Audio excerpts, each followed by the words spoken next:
Hey, what's up? I'm Darkbblue, trying to help everyone enjoy games in depth. Recently, Titan Quest II has received a major update that introduces a new mastery, Forge. Also, a previous patch has introduced Chapter 2. Taking this chance, I played a new Forge and Earth character until I reached level 42.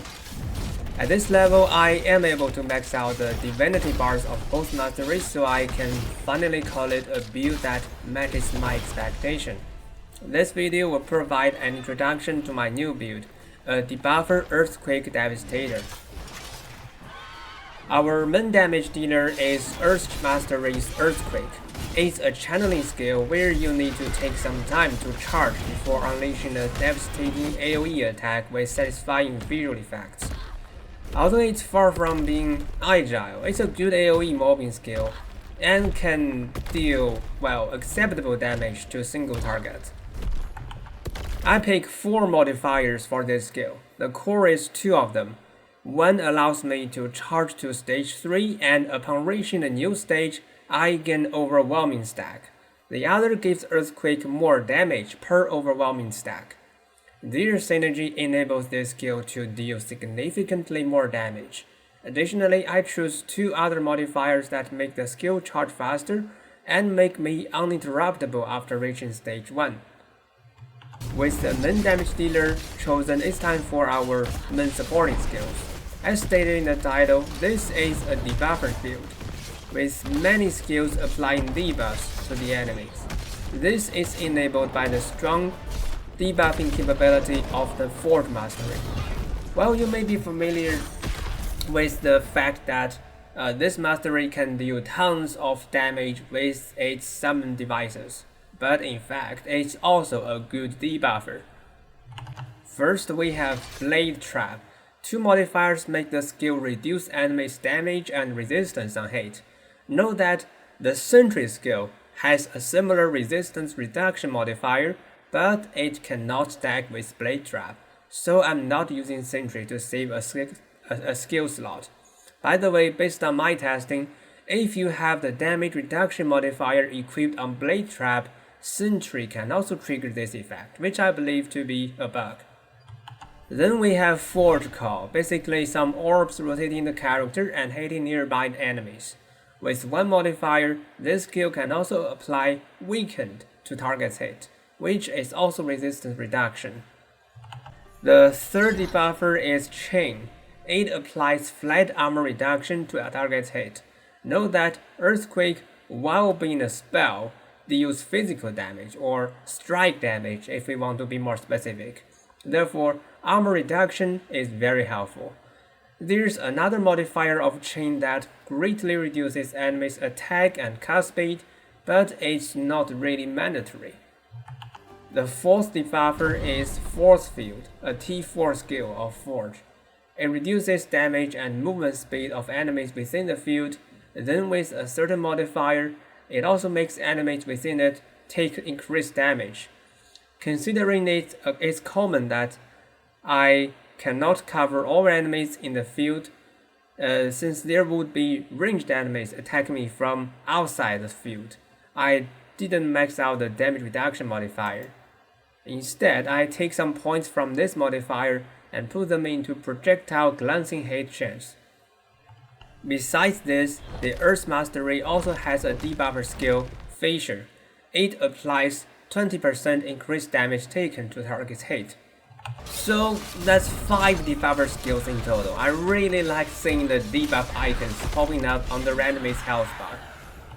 Additionally, I have 2 aura skills of the Earth Mastery equipped. Ring of Fire. I choose a modifier that turns it into a permanent aura, and a modifier that grants it resistance reduction.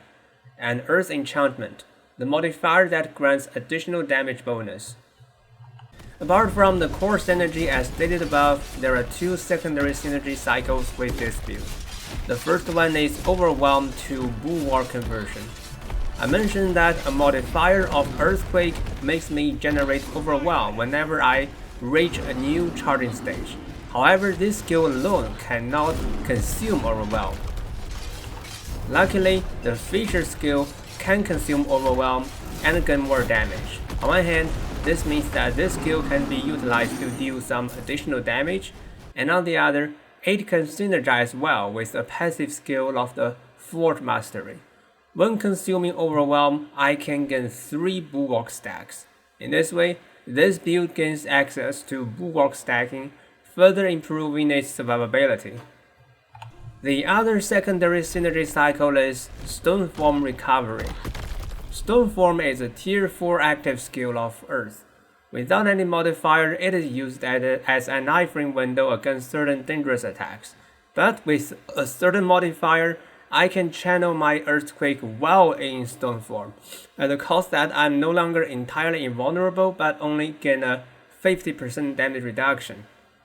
Then another modifier of Stoneform gives me huge flat and percentage HP regeneration bonus. So I decide to stack some flat HP regeneration on my gears, so that they can get bonus by this percentage bonus. Therefore, I can recover a huge amount of HP when using Stoneform. I think this can be seen as an additional HP potion. By the way, this build is really so hard-hitting that the HP potions are recharged pretty fast.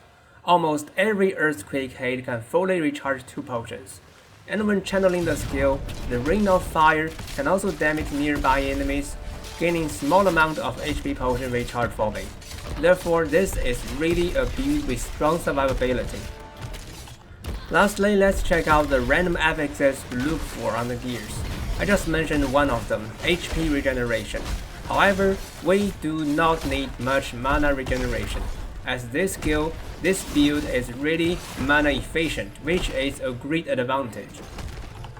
Then we can grab some damage bonus affixes such as spell damage, strike damage, crit chance, or other affixes that directly buff our damage output.